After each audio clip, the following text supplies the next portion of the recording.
બ્રિજમાં આગળ વાત કરીએ તો મહેસાણાના સતલાસણામાં તસ્કરો બેફામ બન્યા છે, જ્યાં એક જ રાતમાં તસ્કરોએ એક સાથે 10 દુકાનોના તાળા તોડી અને આતંક મચાવ્યો છે।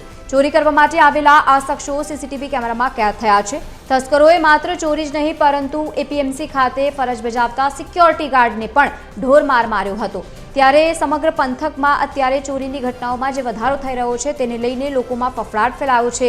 સ્થાનિક વેપારીઓમાં આક્રોશ અને ભયનો માહોલ પણ જોવા મળી રહ્યો છે।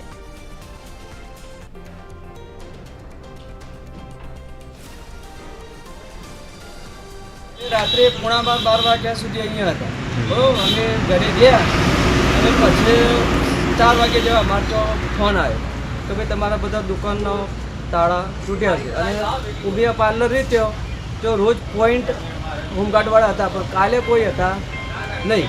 અને અમારો ગલ્લો છે આ ગલ્લો રહ્યો એમાં 30 થી 35 હજાર રૂપિયા હતા। એ ગલ્લો તોડેલો છે એ બાજુમાં જ છે કે સાહેબ આની ઊંડી તપાસ કરાવો તો ફરીવાર કોઈ આવો બનાવ ના બને તો એમને પકડવા માટે એમને અમે કોશિશ કરતા હો તો એટલું અમારી ભલામણ। રાત્રે લગભગ દૂધની ગાડી આવે ને 3 વાગે એમને અમને બોલાયા તો તમારા શટર ખુલ્લો છે એમ અમે આવ્યા તો પોલીસની ગાડી બધું હતું ને આ બધું બી વિકેર પડેલું સામાન કશું નહીં ગયું। પૈસા ગયા છે 10,000 500ની નોટો હતી 10,000